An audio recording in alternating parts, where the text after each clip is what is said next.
Mira, hay una cosa que muchos evangélicos están ignorando y que bien lo dijiste, el catolicismo está así. Mira, el catolicismo no va para ningún lado. El catolicismo todos los días se está aferrando a una teología que se llama teología liberal, sí, que nació en los años 1700, y eso es lo que muchos evangélicos no entienden. La teología liberal es una teología que yo le llamo la teología del pulpo porque tiene muchos tentáculos.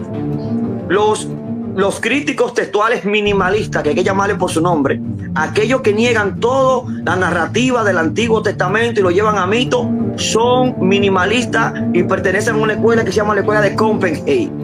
Hay que hablarlo claro. Nosotros, tú y yo, somos maximalistas porque defendemos la inspiración y la credibilidad de todas las narrativas bíblicas.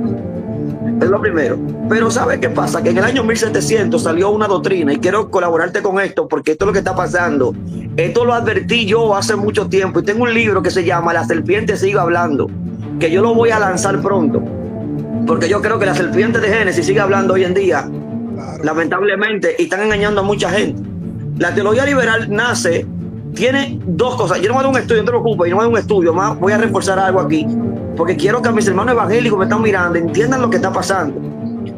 Mi amado amigo y hermano Misael Everson dijo que él nunca había visto al espíritu del anticristo operando tanto como en estos tiempos. Claro. O sea, hay una falsedad, hay una ignorancia. Pero ¿qué pasa? La teología liberal, que es una cosmovisión que inició en el protestantismo, esta teología liberal viene del 1700 y uno de los pioneros a la palabra liberal pertenece a J. Seller en el 1700. Y J. Seller tiró la plataforma para todo lo que están hablando estas personas. La negación de la Biblia, la negación de la palabra de Dios. Inclusive Friedrich Daniel, el papá de la teología liberal, fue el que fundamentó la teoría de que Cristo resucitó, pero en el corazón de los apóstoles. Claro, y no resucitó realmente, exacto. ¿Perdón? Sí, a partir de ahí se vende eso, que no resucitó realmente. Claro, Emmanuel Kant dijo que hay que separar lo que es la Biblia de la razón y que todo texto que no se cuadre por la razón tiene que ser desechado. O sea, todo esta escuela de pensamiento que nace del romanticismo y la idea de la ilustración, la teología de la razón, porque la teología no es lógico. Yo no sé cómo alguien dice, perdón, el ateísmo no es lógico, no es inteligente. Incluso Anthony Flew, que yo creo que un ateo más grande que Anthony Flew, además había uno que murió, Steve Hawking, dijo que el descubrimiento más grande de la ciencia moderna ha sido Dios. Anthony Flew aceptó al Señor. Claro, y dio tres leyes para comprobar la existencia de Dios. Pero lo que me llama la atención, Carlos Veloz, como tú dices, es este pulpo de teología liberal que los ateos, los gnósticos, los agnósticos, los panteístas, los deístas, los cabalistas, los teólogos, los católicos, los católicos son los peores, porque los católicos se amparan, vamos a decirlo claro, se amparan a una Biblia que fue creada en el año 1800 por dos corruptos teólogos llamados Horry Westcott, de donde nace lo que se llama la Biblia crítica textual. Pero esa Biblia... Doctor, una pregunta, sí, disculpa. Dale. ¿Por qué esa corriente liberal del catolicismo romano? Porque hay que ser honestos también. No todos los católicos van a aceptar esa locura. Ahora, el católico se unifica para atacar al evangélico que está defendiendo la revelación concreta de la palabra de Dios, es decir, la palabra de Dios estudiada con la metodología cultural gramatical, que es la que, por lo menos la que yo uso, entendiendo los contextos gramaticales y también la terminología simbólica, porque hay terminología simbólica para mostrar una verdad espiritual. Por ejemplo, en este caso, esta gente hicieron todo el esfuerzo para decir que la serpiente de Génesis no es la serpiente de Apocalipsis. Es una locura. Y luego terminan diciendo que es Leviatán. Y luego terminan aceptando que es Leviatán. Eso es una tontería. Eso se llama una eisegesis, claro, no una exégesis. Lo primero es que el catolicismo, con el afán de derrocar el protestantismo, como le llaman, ellos se han unido a la teología liberal. Lo primero es que eso no es de ahora, eso viene del 1979, cuando ellos lanzan su Biblia corrupta, hay que decirlo tal y como es. Primero la Biblia Dios habla hoy, y luego la Biblia de Jerusalén, la Biblia de Torre Amad, todo ese tipo de Biblia. La de Jerusalén tiene católico. mutilada. Sí, la Jerusalén tiene partes mutiladas. Pero es que están mutiladas porque toda esa Biblia, a partir del 1800, están basadas en 2 códices que son de que los más antiguos, pero tienen 3.500 discrepancias internas. ¿Dónde se equivocan esta Biblia, hermano Veloz?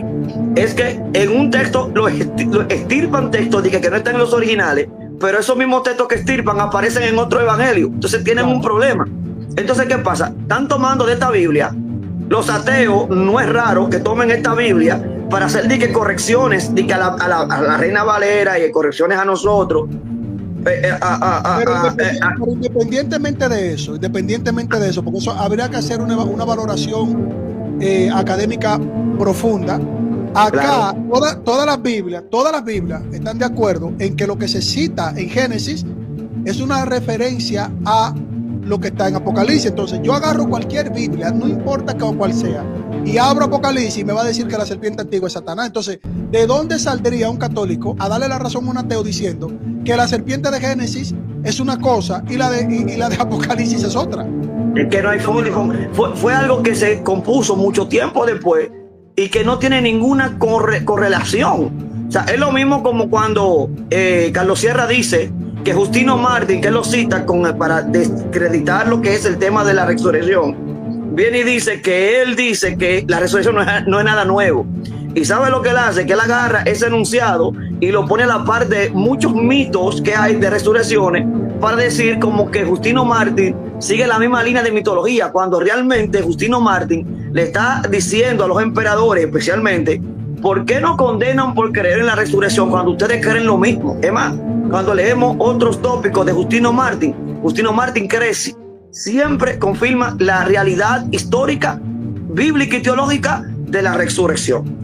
Ese es el mismo caso, tomar historias ambiguas, ¿verdad?, que tienen cierto parecido para decir que el cristianismo es un plagio. Eso es poco académico, eso es poco razonable y poco sustentable. Mira, es que eso raya en la parte de la estupidez. ¿Sabe por qué?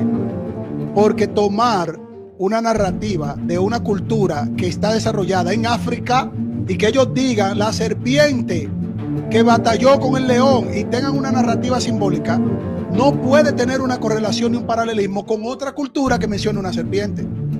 Eso es así. Lo que pasa, porque todo tiene un contexto, todo tiene un desarrollo simbólico. Lo que pasa es que ellos se van a ciertas culturas, y me disculpan que estoy mirando para abajo, es que yo leo los comentarios, me gusta siempre estar mirando los comentarios.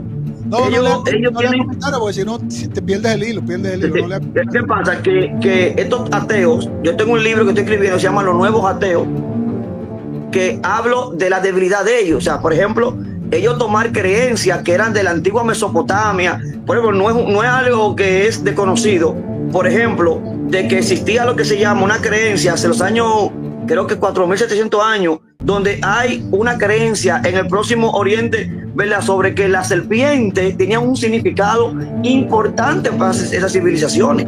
Aún en Egipto, ¿verdad? Pero ¿qué pasa? Que la serpiente tiene 2 significados, tiene una buena y una negativa. Para muchos del Próximo Oriente en la antigüedad, estamos hablando de 4.700 años para atrás, creían que la serpiente era símbolo de renovación. Y como tú con caneta, ¿verdad?, un símbolo negativo en Génesis con un símbolo positivo en las culturas antiguas. Exacto, mira, el dragón es una terminología que se expresa en la cultura oriental total. Los chinos hablaban de eso. Ahora, ¿cuál es el significado? Porque eso tiene que tener un contexto. ¿Cuál es el significado de cada expresión que utilice? Serpiente, dragón, en algunos contextos habla del caos, de la desobediencia. En otro contexto habla de fertilidad. O sea, va a depender del contexto. Ahora, hay un ser detrás que representa todo eso y que es identificado como la serpiente antigua. En el Edén se habla de una tentación, que eso es lo que quiere enseñar, la caída del ser humano, la tentación. Más adelante, progresivamente, se habla del tentador, de aquel que acusa, el acusador, el tentador. Entonces se identifica en un texto anterior a documentos griegos de la mitología de esa cultura anterior. Entonces no puede haber una mezcolanza cuando tienen contextos distintos, aunque utilicen elementos similares en el lenguaje. O sea, si tú tomas un libro, si tú tomas un libro de un chino y tú tomas un libro de un americano, y están narrando una historia, es muy probable que tú vayas a encontrar palabras similares tanto en un libro como en otro. Es probable que el americano mencione la lucha interna que es representada como un dragón, y es probable que el chino diga que hay una lucha de conciencia que se llama el dragón Pangun, que es esa conciencia que se tiene interna. O sea, no tiene nada de malo, no significa que el americano plagió al chino. Y esta gente por ejemplo, mira, hay un grabado sumerio del tercer milenio, ¿verdad? La cual vemos a Gilgamesh luchando con dos serpientes. O sea, ¿cómo hacer la comparación de esto? Lo que pasa es que como también hay un diluvio, casualmente, entonces lo quieren hacer equivalente a lo que es el diluvio de Noé. O sea, nos fijamos mucho en las similitudes, pero hay detalles, pequeños detalles, que lo hacen distinto y no igual. Hay algo importante que tenemos que entender, es que Dios, escucha bien, entiende la mentalidad de la persona. La teología es progresiva, la revelación es progresiva, y Dios va sopesando la mentalidad. Los antiguos tenían una cosmovisión en el tiempo antiguo sobre lo que era Dios, lo que era la creación. Ahora bien, cuando Dios se les revela y comienzan a ellos a escribir sobre las verdades que eran históricas y literales, ¿verdad? Ellos lo hicieron dentro del campo de la cosmovisión que tenían, que no le quita esto la realidad de lo que estaban hablando. Algo que me llama la atención, por ejemplo, en el tema de la serpiente, por ejemplo, Apocalipsis capítulo 22, dice, y prendió al dragón, la serpiente antigua, que es el diablo y Satanás. Mira, qué importante es esto. Primero, dragón, que en el texto original, en el texto griego, es un sustantivo acusativo singular masculino, y es una palabra que en griego significa simo, significa dragón. Pero qué extraño que dentro de todos los significados de dragón, ¿verdad?, hay un típico fabuloso parecido a la serpiente. El apóstol Pablo, que ellos demeritan, que ellos dicen que Pablo era un teólogo que no era un experto, que él distorsionaba, que era un pésimo. No, todo eso es falacia, eso es mentira. No había un hombre como Pablo a nivel de interpretación bíblica, no había un hombre como Pablo, y el apóstol Pablo da por sentado que la serpiente era el diablo. Me temo que así como que la serpiente con su astucia, oiga, está citando a Génesis, engañó a Eva. O sea, esto no está en discusión. Claro. O sea, a mí me importa lo que un ateo diga. Los ateos no tienen que opinar en cosas que no creen. Que yo puedo dar un juicio de valor. Usted puede decir lo que usted quiera. Usted no cree en Dios. Usted primero háblame a mí de Génesis. Usted háblame a mí de Cristo. Usted tiene primero que creer en. Pero un ateo no cree. Y si no cree, no le importa ni le interesa. Y un católico que dice que cree y le da la razón al ateo. ¿Cómo lo hacemos ahí? Eso está peor. O sea, eso está peor. Entonces, o sea, el católico que le da la razón al ateo por un diálogo ecuménico o un diálogo interreligioso. ¿Cómo hacemos? Claro. Hay gente que dice, no, pero que el cristianismo no es razonable, no piensa. Por favor, si comenzamos del año 1950, Francis Collins, el padre del genoma humano. ¿Sabe lo que dijo Francis Collins? Que eso es lo que no le gusta a los ateos, que usamos la ciencia, la filosofía. Que nosotros usamos la filosofía para defender a Dios. No, señores, la teología nació en Grecia. La filosofía nació en Grecia. ¿Y cómo rayo usted quiere que no usemos la filosofía si también junto con la teología nacieron en Grecia? Aunque se han descubierto que ya el arte de pensar filosóficamente es un poco más ambigua, pero es otra cosa. Que el cristianismo no es académico. Francis Collins, el padre del genoma humano, dijo, el Dios de la Biblia es también el Dios del genoma, y dijo, la ciencia abre la evidencia al creador. ¿Cómo usted me dice a mí que el cristianismo no es académico? Cuando William Phillips, que fue un físico, la cual habló, y lo voy a citar así mismo, habló y dijo que hay preguntas que la ciencia no puede responder. Sí, pero mira, esto no es el tema, perdón, me estoy emocionando aquí, esto no es el tema, pero... No, yo sé que tú tienes fuego, ese fuego también. Mira qué pasa, amiga. Dale.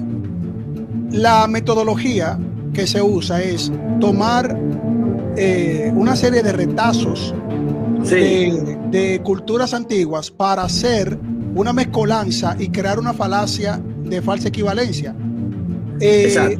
Uno de los puntos que dijeron es, por ejemplo, la historia de Barmayán, que la citaron ahí, para decir que cuando Jesucristo habló de la historia del rico y Lázaro, Jesucristo lo que estaba era plagiando la historia de Barmayán, pero la historia de Barmayán aparece en el Talmud. Es una historia posterior en el que tú buscas en 67b, que es una historia que no tiene nada que ver con el rico y Lázaro, porque el rico y Lázaro es una enseñanza de aquel que murió en desobediencia y el otro que murió en la esperanza de Dios y fue al seno de Abraham. La historia del Barmayán lo que habla de un rico que quedó pobre, fue a la pobreza, estaba pidiendo limosna en la calle, un amigo rico lo ayudó, le dio de comer, pero él siguió en la pobreza y murió pobre. No habló de que fue al seno de Abraham, no dice que se fue con un pobre también, él por un lado y el pobre por otro. La historia de Barmayán no tiene nada que ver y es una historia que se escribió posterior a los evangelios. Entonces, ¿qué es lo que yo veo aquí, Didascalo, para escucharte, no hacer el video muy extenso? ¿Por qué tú consideras que este grupo de personas se levantan para mentir tan descaradamente, tomando por retazos, haciendo mezcolanza y creando una eisegesis total, como si fuera algo premeditado, como si hubiera un objetivo institucionalizado? ¿Por qué esta gente no hace esto por amor al arte? Porque ellos saben que a ellos lo van a descubrir sus mentiras. Claro. ¿Por qué tú crees que pasa eso? Mira, lo primero es que hay una influencia. Todo lo que nosotros hacemos está estimulado por la influencia. Ningún teólogo ni ateo puede decir, no, yo descubrí esto porque yo estudié. ¿Qué usted estudió? Usted tiene que algún documento que usted estudió. Por ejemplo, como yo estaba hablando, la mayoría de los ateos terminan o en Friedrich Daniel, Emmanuel Kant o en Spinoza, o termina en algún documento, ¿verdad?, la cual influyeron en su manera de pensar y creyeron que como esos documentos hablaron supuestamente y demostraron, entre comillas, que la Biblia tiene plagio, ellos despertaron a una supuesta verdad que realmente no fue una verdad, sino fue una mentira. Entonces, ahora ellos quieren venir a aparentarse con unos gurús y quiere decir te engañaron. Esto no es lo que enseñan los cristianos. Porque esto viene, por te digo, esto viene del 1700. Esto viene del 1700. Y Satanás, que nosotros creemos que Satanás es un ser real, hay una influencia. Vamos a comenzar por el tema de quién comenzó la influencia. Mira, un hombre llamado René Descartes en el 1596 trajo una de los enunciados que revolucionó la mente atea. ¿Cuál fue? El yo pensante. Y trajeron una teología antropomórfica o antropológica y quitaron la teología teocéntrica. O sea, ya Dios no es el centro de la teología, sino ahora que es el hombre. Todos los que creen, los ateos ahora mismo, los que existan, tienen su fuente, número uno, en la teología liberal. Todos estudian la teología liberal. Pueden decir que no. Los teólogos liberales son ateos disfrazados de cristianos. Es lo primero. Tú te lo encuentras en las universidades. Porque mira, hoy en día, como dijo Raven Hill, un evangelista del siglo pasado, el evangelio hoy sufre más por sus exponentes que por sus oponentes. Pero, doctor Didascalo, es verdad, porque la mayoría de los detractores que salen a mentir y a hacer una serie de ridículos mezclando narrativas de otras culturas con la Biblia, son personas que pasaron por teología, son personas que se formaron hasta en teología. Tomaron hermano, mira, Baruch Spinoza, 1632, Gottfried Leibniz, 1646, sí. Gordon Ephraim Lessing, Samuel Clare y los platónicos de Cambridge. Sí, pero Spinoza era judío y fue expulsado de su sinagoga porque Spinoza hizo una defensa en contra de la visión talmúdica de sus rabinos, porque él decía que el que tenía la verdad era Moisés. Es decir, Spinoza, que no era cristiano tampoco, desarrolló un pensamiento filosófico, pero era en contra de los propios rabinos. Aunque claro, el ateo toma y el ateo mintió sobre que Spinoza era panteísta. Eso es falso. Spinoza no creó el panteísmo. Eso es una mentira que se ha vendido también. Pero viene de esta línea también, el ateo lo toma de esa línea. Lo que pasa es que dentro del judaísmo también ha surgido la apostasía. O sea, Wellhausen, por ejemplo, 1800 y pico, la hipótesis de que Moisés no fue el escritor del Pentateuco. Y tú ves a los ateos, tú ves, oye. Eso se refutó. La hipótesis no, está refutado, pero Pero todavía hay ateos, como anda uno por ahí, que me reservo el nombre, que anda filmando ese disparate. Que sí, que no fue Moisés, y eso se está filmando. Y no es así. ¿Me están entendiendo? Mira, este grupo es que es un grupo joven. Ya uno se enfrentó, yo me enfrenté hace 15 años a toda esa porquería. Ahora es más difícil hablarlo, ahora es más difícil expresarlo, porque hay jóvenes que tienen cierta elocuencia, tienen más apertura, lo que hacen es que se burlan de la palabra. Donde yo voy a hablar, algunas veces me escuchan, otras veces es más difícil, porque lo que no quieren es que se diga la verdad. Estos jóvenes toman lo reciclado de todos esos argumentos que se refutaron. O sea, cuando a ti te hablan de Pitón y Tifón y dicen que Pitón y Tifón es una copia que utilizaron los apóstoles para hablar de eso, o sea, tú dices, esta gente está loca. Pero espérate, no te vayas muy lejos. No te vayas muy lejos. También tenemos la visión de Gabriel, un académico, saltó con un enunciado. Apareció un hallazgo del siglo I. La visión de Gabriel, que habla de un Mesías, que el ángel Gabriel se le aparece y dice: en 3 días vivirá. Este era supuestamente un esclavo de Herodes que se reveló tipo Mesías. ¿Qué están diciendo ahora los ateos? Utilizando eso de los eruditos teólogos liberales. No, lo que pasa es que los apóstoles agarraron la historia y ahora ellos se la imputaron a Cristo. Oye, eso yo sé ese hallazgo. Eso es posterior a las cartas de Pablo. Eso es posterior a las cartas de Pablo. Solo un loco diría que Pablo viajó al futuro y copió eso y volvió al pasado para escribir su carta. No solamente eso. Si el año se data del siglo I, los evangélicos respondemos y decimos: ¿y? Al contrario, un hallazgo que hable de un Mesías sufriente sería una prueba más para nosotros de que ya había una conciencia de un Mesías sufriente antes de que Cristo llegara. Claro, nosotros no tenemos ningún problema con eso. El judaísmo, bueno, a ver, Isaías 53 habla del siervo sufriente. Claro. Eso no es una sorpresa para nosotros. Yo digo, cuando aparece un hallazgo, lo sacan fuera de cronología y dicen que los apóstoles copiaron eso. Eso es lo más ridículo y estúpido que este mundo posmoderno que está abrazando la mentira pueda sustentar. A mí lo que me preocupa es lo siguiente, Didascalo, es cuando los católicos defienden eso. Porque el ateo lo va a hacer. Yo entiendo al ateo. Yo lo que tengo que decirle la verdad al ateo para que Dios sobre. A mí me preocupa es el católico. Es que el católico está rayando con la teología liberal. Mira, la influencia que tienen los ateos, los gnósticos, los católicos de ahora, porque un católico serio, un católico conservador, nunca se va a prestar para darle una razón a un ateo. Pero se quedan callados. Pero se quedan callados, Carlos, se quedan callados. Claro, mira, por ejemplo, ¿de dónde viene la influencia de por qué estos nuevos ateos? Porque son nuevos ateos. Los ateos clásicos eran más respetuosos, pero estos son no, déjame no ofenderlo. Ellos tienen 2 influencias. Primero, Emmanuel Kant. Emmanuel Kant fue uno de los pioneros en separar la razón de la fe. Y él fue un pionero en decir: lo que tú no puedes explicar por la Biblia o lo que tú no puedes explicar por la razón, te tiene que tener como mito. O sea, ahí vemos entonces estos ateos diciendo: no, porque eso no es lógico, no, porque eso no es razonable. O sea, hay una influencia detrás de esta gente, y que todito leen la teología liberal. Todito ellos leen. Mira, hay algo importante también, que es la época del romanticismo, la cual tenemos que mencionar a Friedrich Daniel del 1834, que fue el padre de la teología liberal, la cual sostuvo, inclusive fue tan vamos a llamarle apóstata, no sé cómo llamarle, que incluso él habló de lo que hoy se llama la desmitologización, donde ahora se está supuestamente sacando la Biblia sin mito. Oiga qué cosa.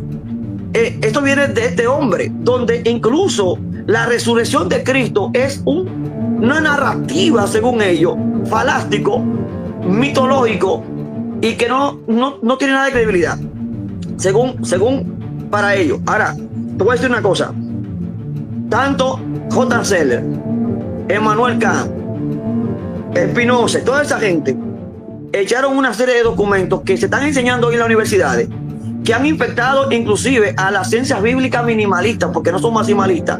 Incluso quieren utilizar lo que se llama los estudios de la lingüística, los idiomas ugarímicos, fenicios, para supuestamente contradecir y decir que la Biblia tiene plata. Sproul, en un libro que se llama La Trinidad, él le dice que la fuente de todo esto viene del animismo. El animismo era una corriente de pensamiento que creía que las rocas, los árboles tenían espíritu. Del animismo evolucionan al politeísmo, donde cada tribu tenía su dios, que creían que cada dios era representado por algún instrumento de la naturaleza que tenía un espíritu, y de ahí evoluciona al enoteísmo. ¿Qué pasa? El hebreo por fe es monoteísta, pero los hebreos vienen de una influencia enoteísta. ¿Significan que ellos eran enoteístas? No, no significa que eran enoteístas. Ellos tenían influencia enoteísta. Pero porque yo hablo del enoteísmo. ¿Por qué? Porque cuando los ateos sacan textos como Salmo 82, Jehová está en la reunión con los dioses, o Éxodo 15:11, ¿quién como tú, oh Jehová, entre los dioses? Ah, mira, no, señores, el autor, ¿verdad?, viene connotado con lo que es una influencia enoteísta, en lo que cabe decirlo, pero no implica que ellos eran enoteístas. ¿Por qué? Porque así como tenemos textos que incluso llegaron los judíos en los tiempos de los jueces a tener dioses domésticos llamados terafines, que tampoco suena nuevo, que era un fruto de la rebelión, no era que Dios lo permitía. Tenemos textos donde contradicen estas aparentes: yo Jehová soy Dios y no hay ningún Dios conmigo. Yo Jehová soy Dios y no hay otro Dios. Hay algo importante. ¿Cuándo Israel llegó a ser estrictamente monoteísta? Porque como tú dijiste, fue un proceso. Pero Dios lo llevó a ese proceso, a esa fe, apuntando hacia la manifestación de Cristo, a la aparición de Cristo. Después del exilio babilónico, los judíos, que adoptan lo que se llama el hebreo cuadrado, que no es más ni menos que el arameo, desarrollan lo que se llama el monoteísmo estricto. ¿Por qué? Porque ellos venían con una lucha, venían primero con influencia pagana. Porque caían en ese proceso de Abraham. Bueno, Abraham abandonó tierra y parentela. Sí, pero escucha, Abraham abandonó tierra y parentela. Yo sé lo que tú dices, tú tienes razón, doctor Díaz Carlos, porque hay un proceso. Pero no es que ellos trajeron ellos trajeron un politeísmo, no. Abraham salió con su tierra y su parentela, siguiendo al único Dios verdadero. Y luego eso se desarrolló cuando ellos, con esa mentalidad también, porque salieron de los caldeos, porque el mundo entero era politeísta, entonces caían en idolatría, caían en politeísmo. ¿Qué hacía Dios cuando ellos caían? Les mandaba profetas para que se apartaran del politeísmo. Dios combatió a Asherah, Dios combatió a los Baales, Dios combatió a los dioses egipcios. Dios dijo: fuera de mí no hay dioses, yo soy el Dios verdadero, yo soy el único.